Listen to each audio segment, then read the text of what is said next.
Welcome, everybody.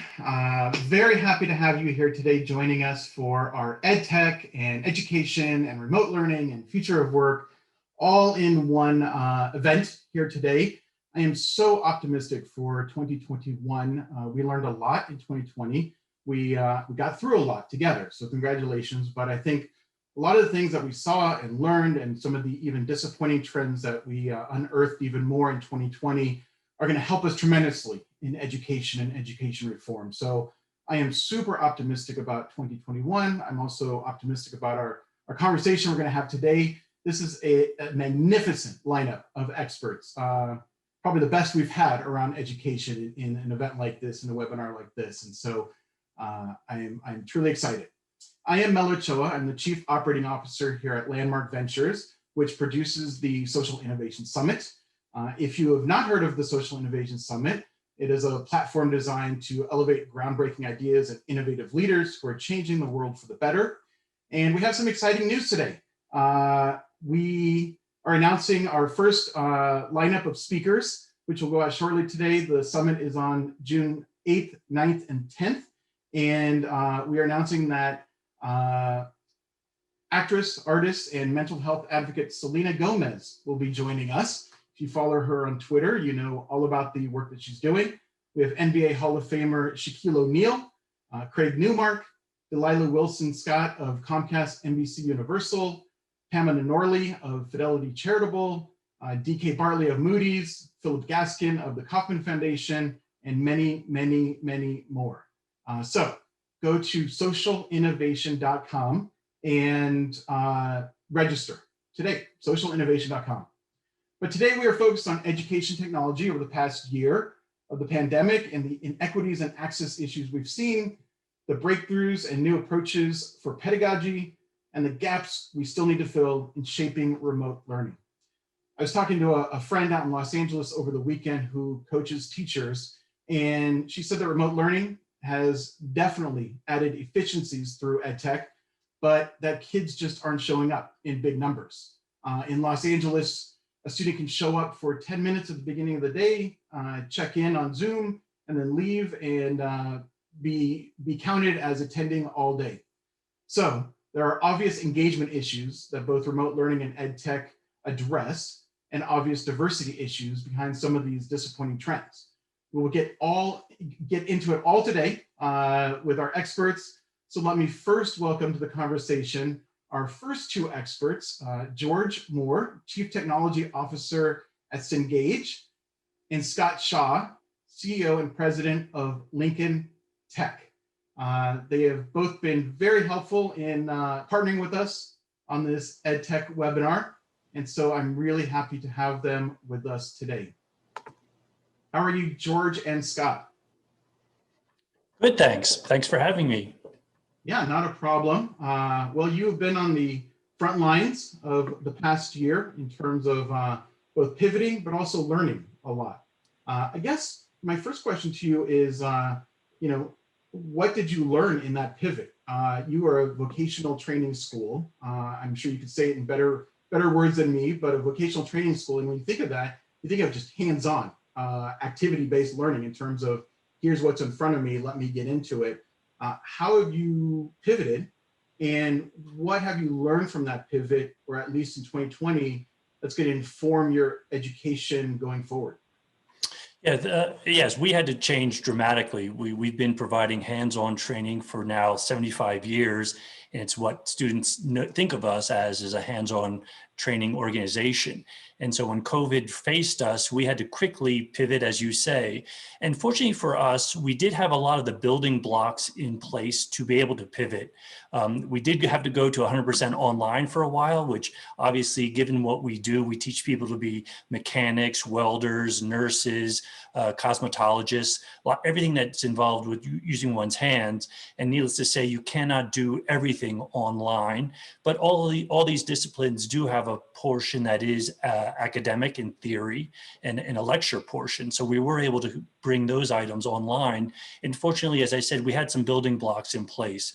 We already had a learning management system. We already were, for all of our auto students, having them get a laptop when they enrolled with us, because the curriculum was already being delivered via that laptop, as well as for our nurses. But for some of our other disciplines, they never got a laptop or had to do anything electronically. And so we had to quickly go out and find resources for them. And again, since we had this learning management system, we were able to bring our students into the learning environment by having our instructors also start presenting to them via video. Again, this was really a stopgap measure, one that just enabled us to continue the education as we all tried to figure out how we're going to have to operate, or how long our campuses would be closed. But as soon as we were able to reopen our campuses, we did begin that process. And so we are now in a hybrid model whereby students are learning their academic side online, but then still coming into our schools to learn their hands-on training. And it's been an incredible transformation. And as you've just mentioned, though, I think it's really been it's going to be very positive for education in general. I think that we've all been forced to digitize our lives much more quickly than we would have if it was just more of a natural process. And I think education is one of the last fields that really hasn't, I'll say, had to make as much of a transformation as they need to. And I think we're all learning a lot. I know we'll be talking more about that, of exactly how we have changed what we're doing going forward. Yeah, I absolutely think so too. Welcome, George. I know we may have lost your video, but we have your audio. So I think you can hear us, right? Yeah, I sure can. I'm experiencing what many of our students are experiencing these days, having trouble with my internet and had to call in. So Well, not a yeah, problem. I was thinking that as well.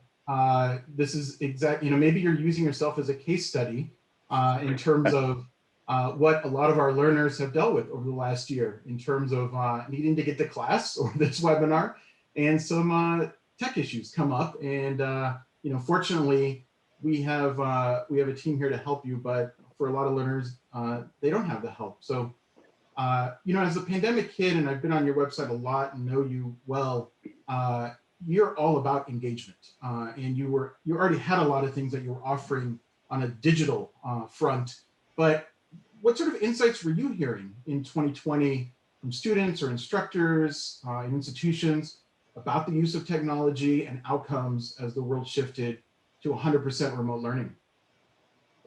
Yeah, it is absolutely true. We've had a lot of, we've been a very digital company for quite some time. And, the biggest thing that's most notable to me that we've seen in this is, although that, about half of our customers really embraced the digital experiences and shared those with their students, half of them didn't. And with COVID, that second half were thrown into the deep end. And we had to help them very quickly get up to speed, work through their lesson plans, how to adapt their learning to a more digital modality. And, the encouraging thing is, I think everyone found that it wasn't as hard as they thought. They had issues like I'm having today, but they realized that there is something here. And so I'm hearing from a lot of instructors say that, they held back, they were worried about the complexity, worried about technology. They didn't understand exactly what this was going to mean for their class. And with COVID, they were forced to try it out. They were forced to modify their class. And, encouragingly, I'm seeing the majority of professors are saying that they actually see it as something that will stay with their classes, that it's something that did change for the positive, how they could engage with their students. And it allowed different students to go on at different paces, and it allowed them. So I think there's a lot of work to do to fine tune the courses and how the outlines. We provide content for mechanics and heating and ventilating, all the way up to economics and other areas. And every course is different of how you're going to apply technology. But I think the universal component is that it does create a much more engaging experience than in many ways, and it's more accessible in a lot of ways. So a lot of students, find I can watch the seminars a second time and take notes the second time. I can try the quizzing a few times, and I can start to practice more often. So, I think what we're seeing is, everybody's in it now. And once we come out the other end of COVID, I think a lot of the positives that technology can bring to learning are going to stay and be a big positive impact to learning in general. Yeah. You both mentioned this, but I want to dig into this a little more in terms of the benefits, perhaps unexpected benefits, right? I know both of you probably learned some things or had some aha moments in the past year, but maybe some benefits or unexpected benefits of blended learning environment or the blended learning environment as you've seen it play out over the last year. What will blended learning look like in a practical sense as students come back to campuses? Scott, do you want to start? Sure. So I think that the first thing we learned as an institution was that our students were far more willing and excited about blended learning. We thought at first, being as a hand-on organization, that they wouldn't like it. Now, granted, some were surprised by the rapid transition, but the vast majority, 95% plus, have adopted it.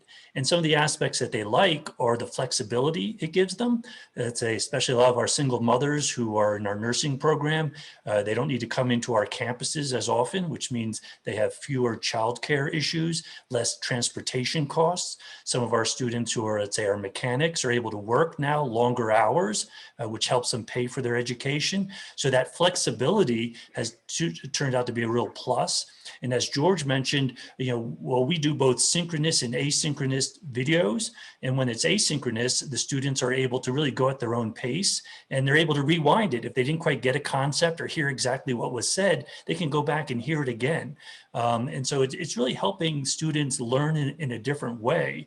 And what we just need to do as an organization, though, is now make it, we've opened their eyes to it. We've opened the eyes to our instructors, but now we really have to go the next step and make it far more engaging for our students, because we really just reacted to a situation and are delivering what we used to do in a different format.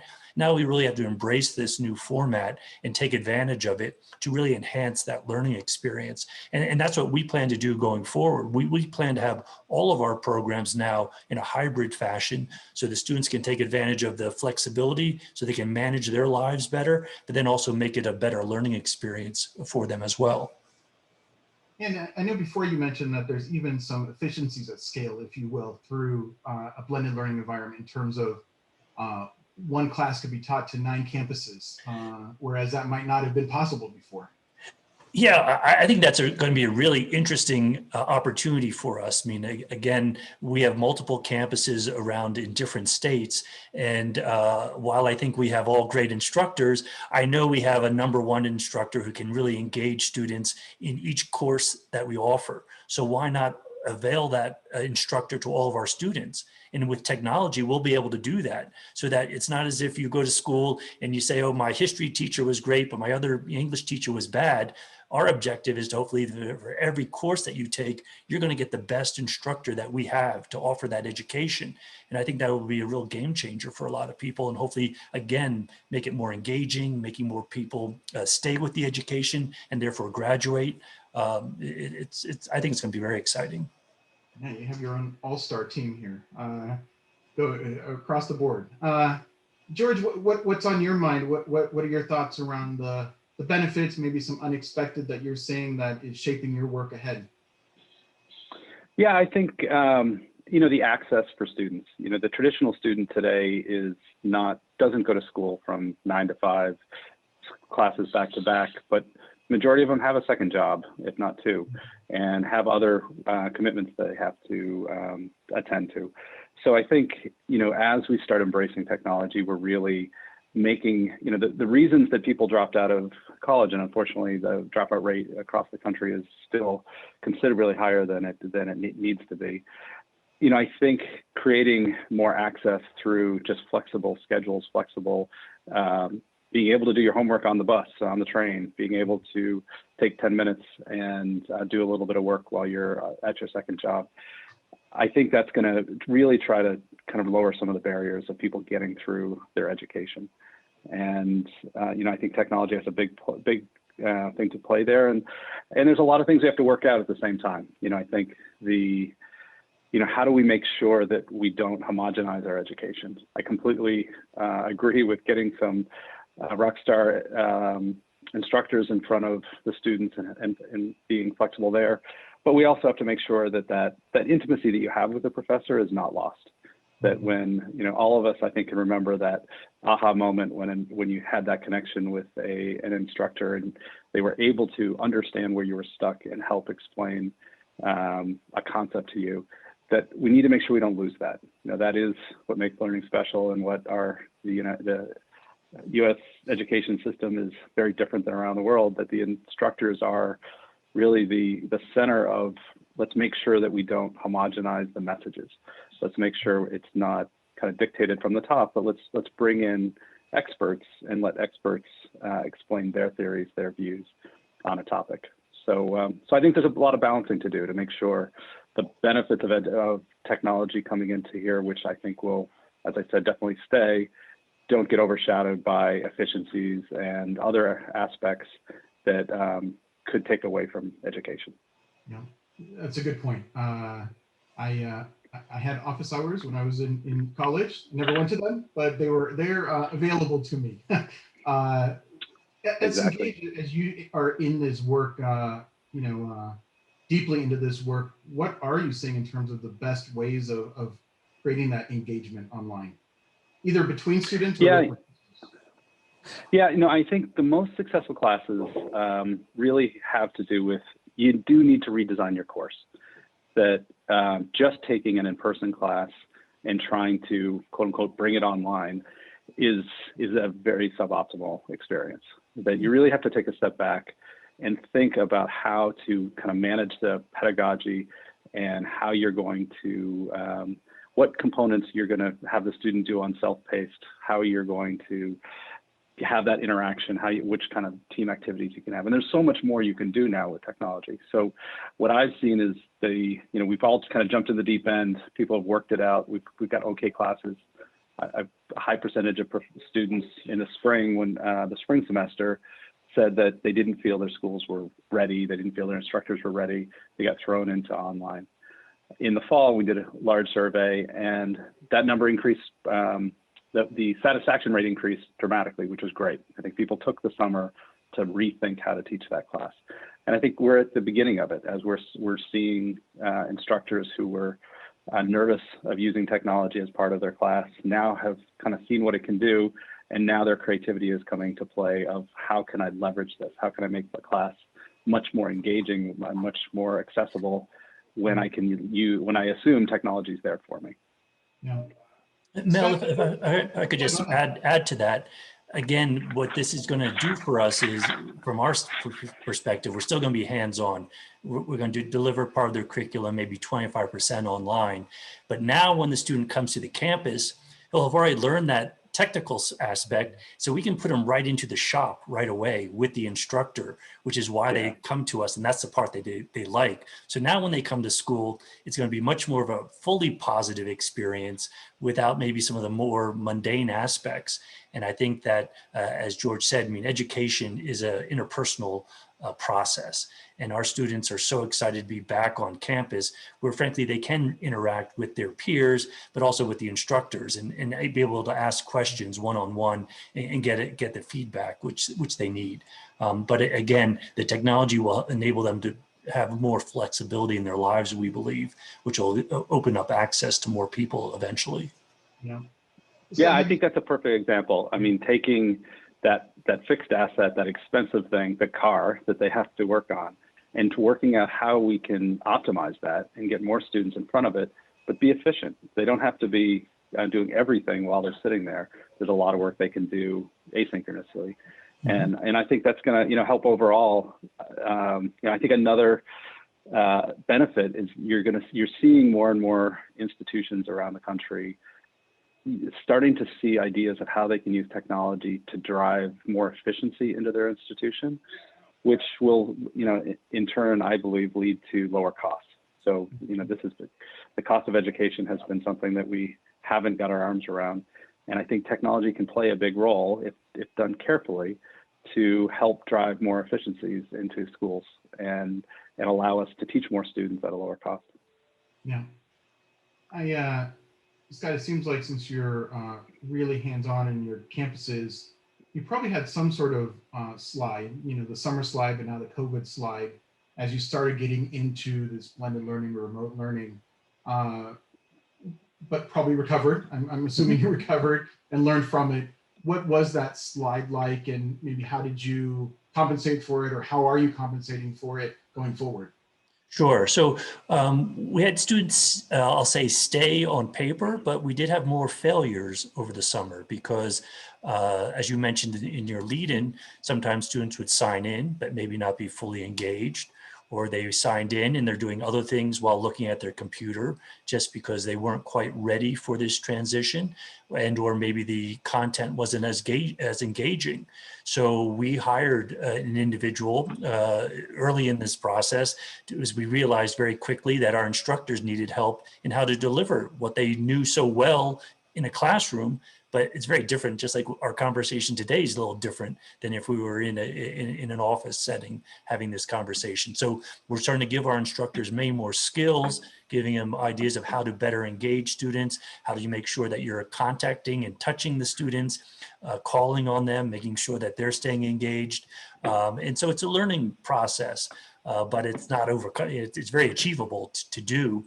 And now that we've put the resources behind it, we're already seeing positive responses.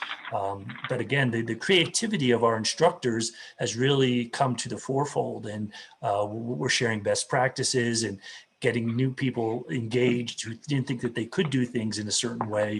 And it's amazing how, that's the beauty. You don't want everything so centralized. You want to unleash that human potential. And it's just great to see when it is coming together, all the great ideas that people are doing to get the students engaged. And how has that impacted some of the things? I know you have a lot of first generation or underserved learners in your programs. How has that impacted just equity and access across the board for you and your thinking? Yep. So we just definitely have disproportionately more first generation, more minority students. We certainly had issues in the very beginning. We had students, frankly, if they had a car, sitting in our parking lot in order to get good internet access. Wherever we've learned of issues of people not getting the resources that they need, we've been trying to help them achieve those, or we open up our campuses so that they can come in and utilize the services available to us. But everyone, I don't want to overstate it, but so many people, I'll say large majority have phones. Everything that we're doing is accessible on a phone as well. But that's also why it's been very critical to us to have our campuses reopened. And as soon as the states allowed us, we reopened the campuses, because not everyone does have access to all the technology that's needed. And by enabling them to come back onto campus, they have had full access to what they need. Well, George, I'll let you get the last word in here. Sort of the same direction. You provide content access, and students have their role as learners, but there's this middle point of how to get people connected and internet access. What needs to be done to improve this? Because it's obviously just not there yet for us. Obviously, as I'm sitting here struggling to get internet access, I'm feeling it firsthand.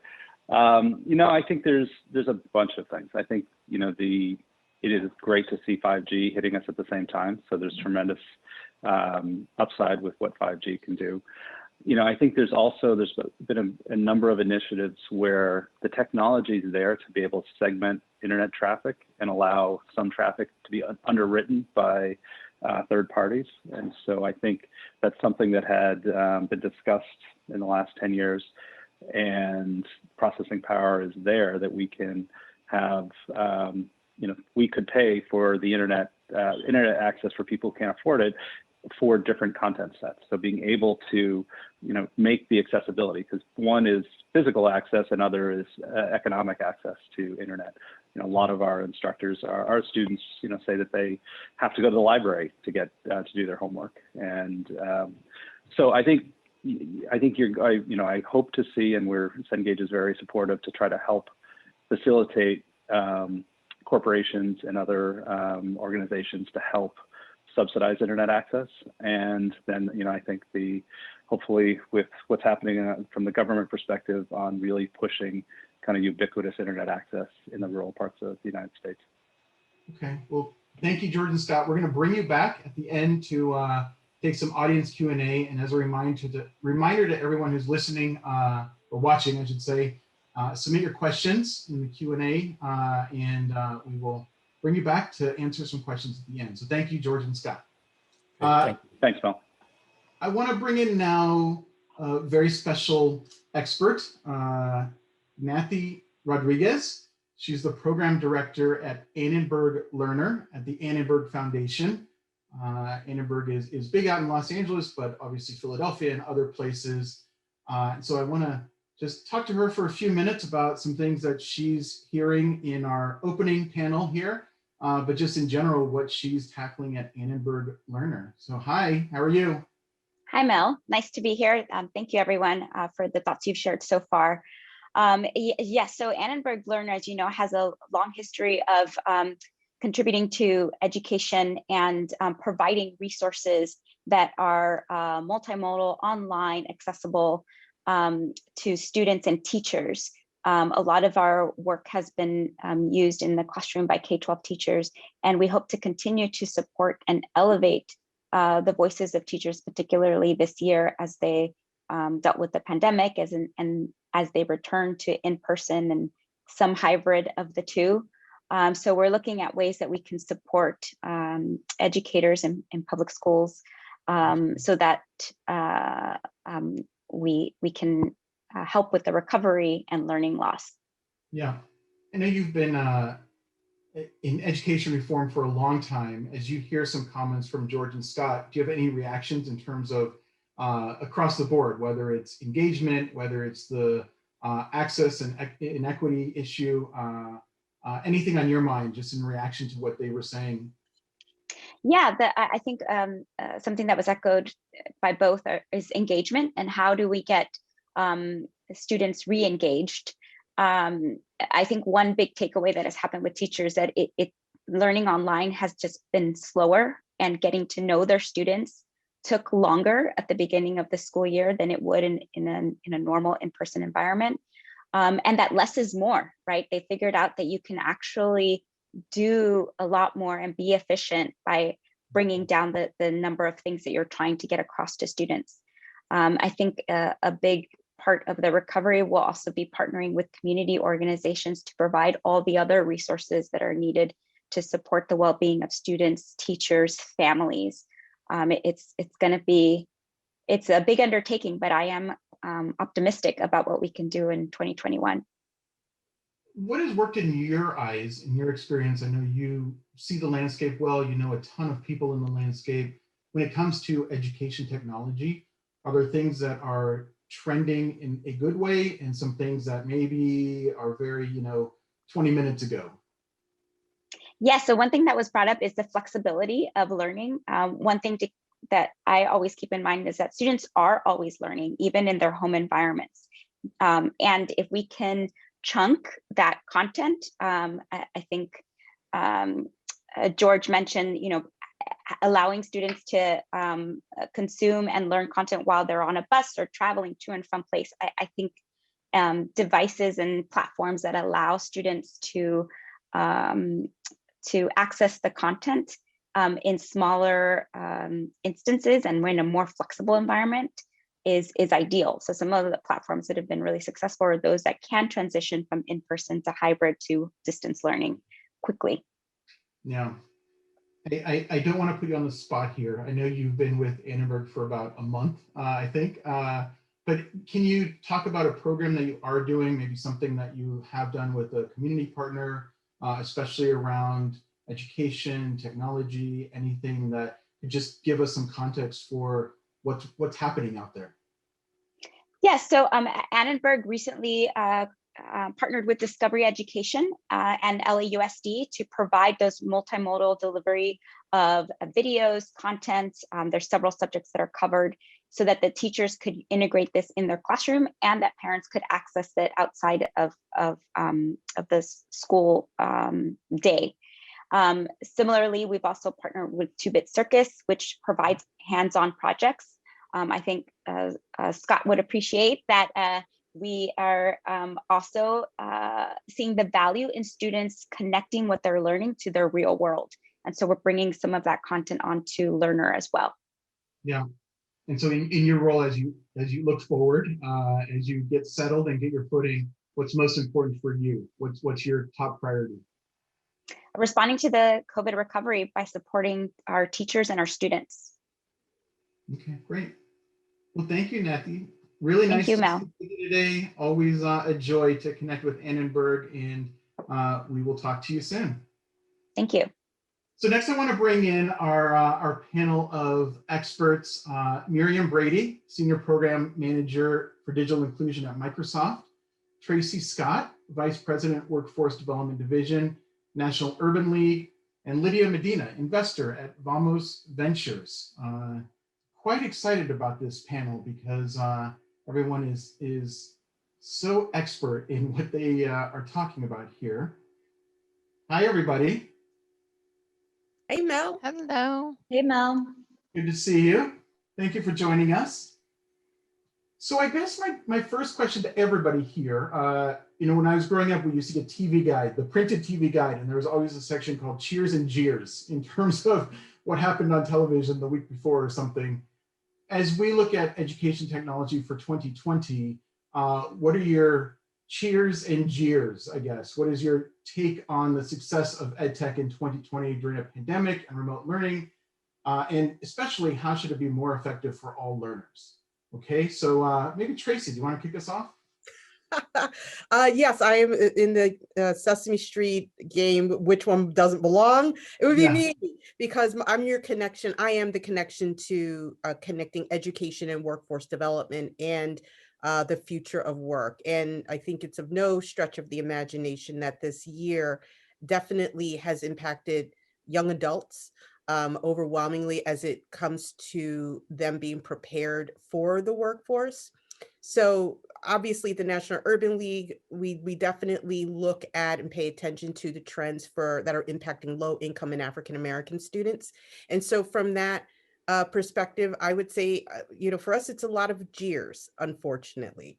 One, and mentioned by Mr. Moore earlier, is that, although there hasn't been an official report to my knowledge of the true dropout rate for high school, anecdotally, those teachers in Texas are saying about 11% have dropped out. And because they haven't consistently logged on, they're not completing their assignments on time, or they're responding to teachers. But there's a reason behind that. One, not a lot of low-income students have access to devices to connect, or they're sharing devices because not everybody can use computers at the same time. Even if there are multiple devices in the home, the bandwidth is slow. And so a lot of times students are dropping out because they physically, literally cannot engage and keep up with class. We know that the number one reason why low-income high school, college students drop out is because they don't have access to tech help desk services like a Geek Squad.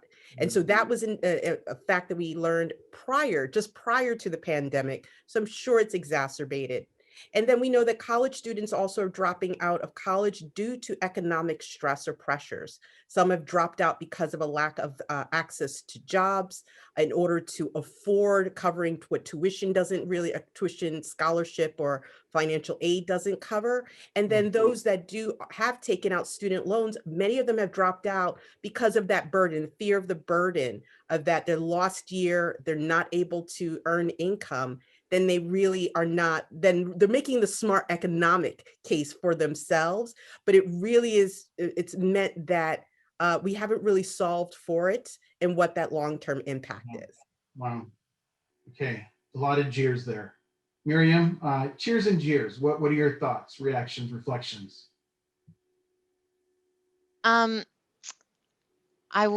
So mine is sort of a cheer because of a jeer. Okay. In that I saw a lot from my perspective, and I work within the philanthropies division of Microsoft. And what I saw was cross-company collaboration to try and, like, the EDU team coming to us for best practices, and and like, working with various partners to make sure that we bring our resources together. And Scott mentioned, a focus on engagement and those types of things. The jeer is that we didn't do that before. Yeah, And right. that we were scrambling and answering a need a little bit, that because because we were seeing teachers in need and those types of things. So it was amazing to see just people Mhm. coming together, what works in terms of remote learning and engagement of students, and what are some best practices, and working across the company and across departments to gather these and have a single source of resources for our teachers. So that was great to see. I just wish we already had it in place sometimes, in terms of having that, and it was obviously COVID escalated that need. But unfortunately, that meant that the teachers a lot of times, and this is obviously beyond Microsoft, but the teachers were thrust into this, and then resources came, and then Yeah, right. resources came sometimes. And so it was, yeah, so there was good momentum and good work happening, but a lot of times it came after the Yeah. need, if that makes Okay. sense. Just a quick reminder to everybody out there watching, submit your questions now for our group Q&A. So please submit those now through the Q&A function on Zoom.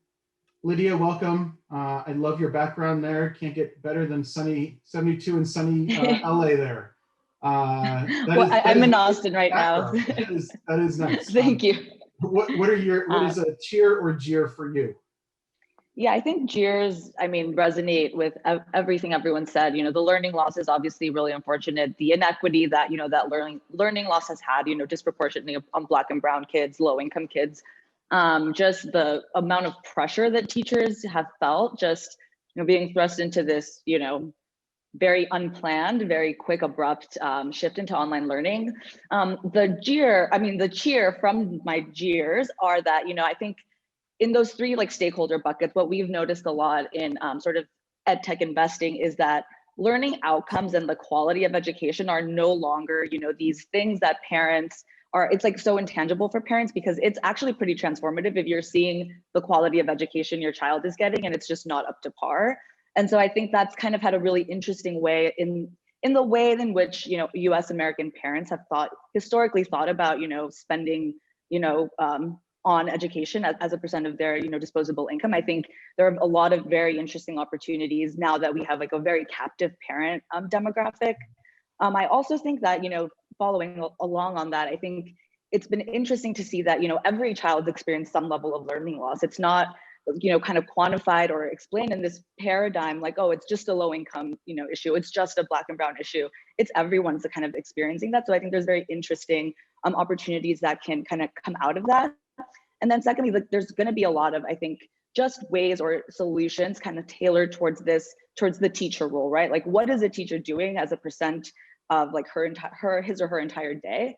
And I think what's been fascinating is that it's been pretty evident that the teaching component is actually very small, which is not great. And so I think just having more empathy, just being more thoughtful around solutions that actually enable teachers and the school district to really, just be able to teach it and do their job. I think out of those, key trends, I think very interesting and impactful areas of opportunities for a venture-backed investing in. And also the last one, every EdTech, not just EdTech investor, actually every VC now has an education, focused fund or some strategy. And so I think that's been really interesting to kind of see how that, evolved from a very niche type of strategy into, yeah, for sure. A very good thing. Miriam, your TEALS program at Microsoft, it's where industry professionals come into the classroom to teach computer science. You can say it in better words than I can, but that's all about engagement. And now you went to online. Of course, that impacted you. How did you shift, pivot, learn from it, etc.? Yeah, absolutely. So before the pandemic, we did have a remote model, but our remote model sort of played out differently in that there were certain circumstances and areas where we brought in volunteer themselves into a classroom remotely to support the classroom, but all of the students and teachers were all in person. The only remote element was that volunteer. So we had about 25% of our schools had that model. And so that thus when I mentioned we had best practices around remote learning, we had built those out over the years where we had that program. But where we had to pivot was the classrooms obviously turned remote. The engagement was different in terms of the students all being independently in their homes versus all in the classroom. The role of the teacher needed to shift a little bit, and I'll talk a little bit about that more. But so we had to shift our model a little bit. Also, we are the computer science class. And so every school was planning for their response to the pandemic, whether it was the technology they were bringing into the classroom, the model of hybrid or fully remote, or what they were looking at, and those types of things. And so we were essentially in all of these schools and had to support our volunteers and really accommodating whatever the model might be in those classes across the country.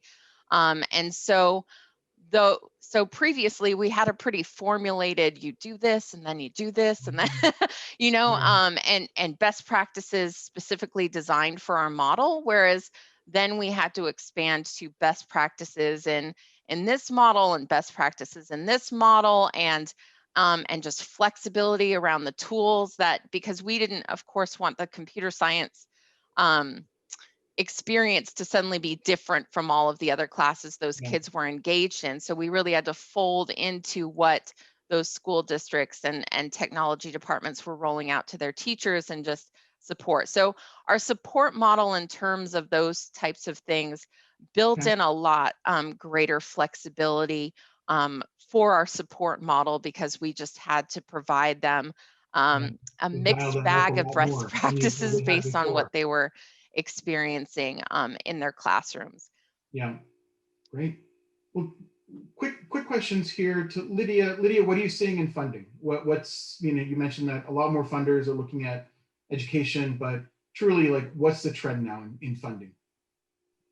Yeah, I think so. Historically, a lot of startups have shied away from selling directly into schools, and I think most of the really popular ed techs that have been successful or have been unicorn status have been really consumer facing, just because the sales cycle into schools is just for an investor it's pretty much a nightmare. But I think now one interesting trend that I have been seeing is interesting companies really looking to figure out a way how to creatively break into this the school sales cycle. And so seeing a lot of companies aiming to position themselves as part of the lifeblood of the school. So really focus on assessments, really focus on teacher development and things of that nature that are critical, and even more so now. And so I think that's one really interesting area to really watch. And yeah, and I also think there's been another shift towards parents, engaging parents and that consumer market. I think the appetite for, or I guess the perceived appetite before the pandemic was that parents relied on schools as like the gatekeepers for education. But I think the pandemic really has given parents a lot of autonomy to really decide, okay, what is can I have control over the quality of the education my child is receiving. So I think there's very interesting sort of just on the selling and on the targeting that I think we'll be seeing a lot of, so which is all positive for sure. Traci, you don't have a lot of time to answer this question, but what does it all mean for the future? 10 seconds.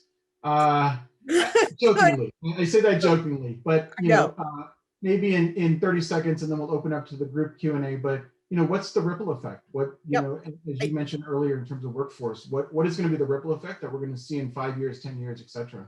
I think it's a mixed bag. I think it's going to be a mixed bag based on where people end up as they enter back into the workforce and as they come out of their education experience. If we look at those that have just dropped out altogether, I believe we're definitely going to see higher debt especially if we do not get any relief on student loan forgiveness. That's going to be a lag for folks. Because folks have dropped out of college, we know that for particularly low income and vulnerable communities, that their overall wealth gap will increase as a result of it. And I also anticipate that we're going to see higher competition as jobs come back, particularly in those industries that are overwhelmingly depending on youth workers, such as retail, hospitality, because let's be honest, and many of those have closed down, and they're not, honestly not going to come back. They're not all going to come back. And so I think we're going to see that. But allow me to redeem myself, because I have been a bit pessimistic, but I think there's more positives coming about. So one, I think we should anticipate seeing for young adults a shift in workforce. I think we're going to see an increase of interest and completion for trades and apprenticeships. I think we're going to see an increase in industries and occupations in healthcare, technology, and any job that is very flexible or remote. I think virtual modality is here to stay and will actually increase. Because the FCC is about ready to roll out its emergency broadband benefit program, I believe that we're going to begin to see movement in the digital divide, because now more families will have access, will have equitable access to the internet. The World Bank anticipates that that more companies are working toward modalities that are best fit for cell phones or mobile phones, which is huge for low income and minority communities, because they rely on those devices pre-pandemic most to connect and engage in the world and engage with each other. And then two more things is that also I'm hoping to see an increase in youth entrepreneurship. I think people are, young adults are being creative and finding that, hey, I can use my creativity to earn income independently. And then the final thing, and I think this is huge, is I believe that we will likely solve the digital divide. I think as a result of us seeing what this huge problem is, the fact that we were caught on our heels on responding to it, I believe that we actually will begin to see greater digital literacy and in low income homes, and greater comfortability using technology as a means to move forward in our own careers. Well said. Applause all around. So let's open it up to some of our audience questions. This one's for George, but I'm going to ask everybody to jump in if you have thoughts. So George, as someone already focused on digital education, has this moment made you move faster or differently than you would have liked? Or has this been helpful for your goals for tech-provided education? And how has your strategy changed, or has this just further implemented or further helped implement your existing plans? Yeah, it's been, so what it's really changed is the focus we've put on service. So we've put a big investment in our customer service organization, our instructor service offerings, and so it hasn't changed. I think our technology was very well adopted by in many places, early adopters to technology in the classroom. And now we have the mainstream. And what we're seeing is that the services that we wrap around our products are just as important. And that Geek Squad, as someone said, trying to be that for instructors. We had, when this time last year, actually this week last year, we opened up all of our systems for free for everybody, to help all the classes that were stuck. They were non-digital courses that everyone was sent home. And in 3 days, we set up 38,000 courses to help those instructors. And what we've found going forward is that help is not going to be a one-time thing. The services around education is something that is very important for us to offer as well. Yeah. Any others want to speak to a change in strategy as you execute on some of your education goals, Miriam? Well, I would just like to add a point that a lot of this conversation has been around the classroom experience. And as a post-secondary education, there's a broader array of services we need to provide our students that we've had to now do remotely, both from admissions and going through financial aid and providing tutoring and services of that nature, and then getting our students placed into jobs. So we've had to learn a lot about what works and what doesn't work, and how do we keep our students engaged, because for adult learners, they can drop out of the system just as easily because of these other services not being provided to them, as well as their educational services. So it is a much broader experience that we're all learning about. And in order to be successful, you're going to have to be able to do all of it remotely in some form or fashion. And then that's opening up new opportunities for our students to, certainly on the career services side, we've come up with ways of basically doing Zoom calls like this with employers from around the country to then meet our students, and their students are able to present themselves in a new way to a broader audience. So that's a very exciting new opportunity that's, I don't think we would have been, we'd probably be doing that 5 or 10 years from now, maybe, if it wasn't forced upon us as it has been. Yeah, absolutely. What I was going to chime in with is just to Tracy's point in terms of bringing to light the divide that exists today, that we've seen investment, obviously by Microsoft directly in specifically bringing and expanding TEALS into 18 new and expanding regions, specifically focused on the Black and African American communities, but also partners of Microsoft bringing the TEALS program and looking to us for an out-of-the-box solution to support these communities and bringing in TEALS themselves to bring TEALS to a community that they care about. So we really are seeing not just our own investment aligned, but also investment of our partners. And so the expansion has been on twofold across the board to bring TEALS and bring this type of support to these classrooms and these teachers to support students learning the skills that they're going to need in the economy that we were fast forwarded into a little bit through the pandemic. Yeah, absolutely. Let me ask this one other question here. Of course, this is an education webinar, so we're going to get a question on metrics, which is great. Hi, wonderful panel. Bridget Gray from Proscalis. How are you evaluating the efficacy of your remote training models? What are the metrics / KPIs that you're measuring? Scott, can I ask you first? You're really in the classroom. What about the metrics? Sure. So we track them very closely, as our accreditors track them very closely. So the two biggest metrics, frankly, that our schools measured on is graduation rate and placement rate.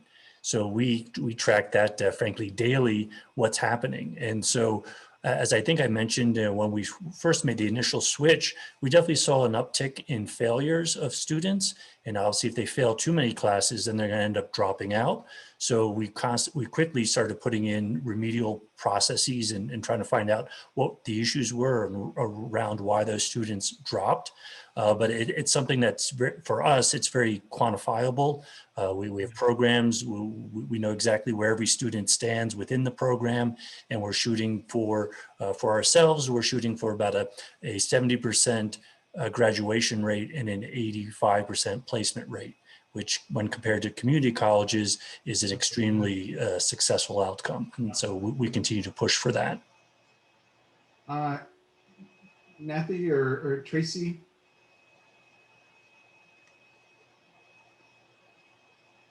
Maybe Nathy, what do you think about metrics in terms of what you're doing for Annenberg or some of your partners in LA? Yes, so we are looking at usage. So how our K-12 teachers that have access to our platform at Learner and Discovery Ed, what their usage has been in the classroom. With some of the other organizations that I worked with, it's engagement, right? Is a student logging in? Are they meeting for sessions? I'm thinking about tutor mentors. Has this relationship gone longer than the minimum 3 months? Parent satisfaction. Are parents satisfied with the services that they're receiving? Are teachers satisfied with what the tutor mentor is doing with the student on those sessions? I mean, with the technology that's out there, you are going to be able to track exactly what students do or don't do. Yes. And then it really comes down to then training just like our computers can do so much, just making sure that the faculty and the supervisors know what all the bells and whistles are, which you can get early warning signs if a student really is not progressing through a curriculum at the same pace as others, or maybe skipping sections, or everything does get quantified. So it will open up new opportunities for instructors, but then they also have to get comfortable with understanding how they can take advantage of those things to really pinpoint which students are struggling more than others. Yeah, I would add, I think, we highly instrument all of our products, and there's a tremendous amount of information available. I think we've definitely seen a huge uptick in people being interested in using and utilizing that information, but it's nowhere near where I think it should be or could be. And I also think that, something Scott mentioned as well is, how does that information now get used in accreditation? The idea of seat time is something that I do think needs to be reevaluated. And, learning needs to happen, and it happens in many ways, not always just sitting in front of an instructor. So as we start driving more efficiency and driving other areas, we can see learning happening, and we need to take that into a broader consideration of the success rates. And what I will add as a final one for those short-term learning, you have to look at what your employers are telling you and what the job retention rates are telling you. That'll let you know whether students are really interested, they get the information, and if the information they're learning and retaining is really helpful and useful. And I would say everyone should really look at that to see and use it as a tool to come back and see if your training is really useful. Well, on that note, we're going to wrap up. Thank you, everybody. This is an amazing hour together. For all of our audience, just want to remind you again, we're going to have conversations like this and experts like this at the Social Innovation Summit in June 8th, 9th, and 10th. Register at socialinnovation.com. But thank you to our partners. And again, all of our experts, really appreciate your time today and your insight. This has helped us a lot. So have a good day, everybody, and we will talk to you very soon.